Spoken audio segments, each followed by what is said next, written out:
Main point 1, the clown shield. Some people use humor like armor. Everything serious becomes a joke. Everything you ask a real question, they laugh it off. You bring up feelings, they roast you instead. They hurt you, then say, I'm just playing. That's not humor. That's deflection. In group settings, they insult everyone first, so nobody knows when to take them seriously. And slowly, you start laughing too, because it's easier than being the target. If everything is a joke, nothing is safe. Main point 2, the selective memory problem. They remember your mistakes perfectly, but forget theirs instantly. They bring up your past like evidence in court. But when you bring theirs up, they don't remember it like that. It's always convenient, never balanced. And somehow you become the one defending reality. If you always need proof just to be heard, you're not in peace. You're in a trial. Main point 3, the emergency contact role. They only show up when everything is falling apart, not before, not after, only chaos. They text you at random times like nothing happened, but disappear when life is normal. You think you're close, but you're just available during emergencies. If they only show love in crisis, that's not connection, that's access.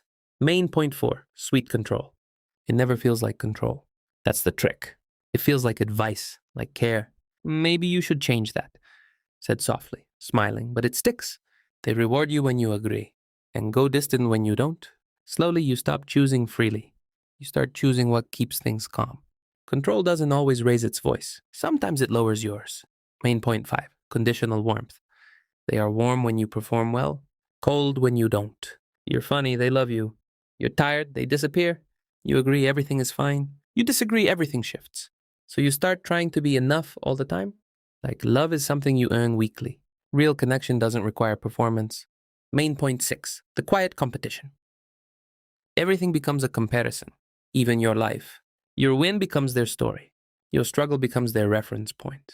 So you stop sharing good news, because it always gets resized.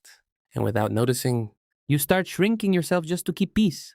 If you can't grow without competition, that's not connection. Main point 7, fake growth loop. They almost change, always almost. Big apology, emotional words, strong promises, then same behavior again. It feels like progress. Sounds like growth, but nothing actually changes. And you keep forgiving potential, not reality. Intent without change is just storytelling. You open your phone, you already know who it is before you read it.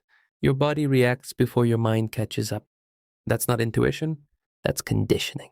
You reread messages like they're coded, trying to decode tone, trying to stay safe. You edit yourself before sending anything, just to avoid reactions. You've learned the rules without anyone explaining them, and now it feels normal. That's the dangerous part. Not confusion, adaptation. Not every red flag warns you. Some teach you what you'll tolerate, and once you learn tolerance, it follows you into every new situation. Same pattern, different face.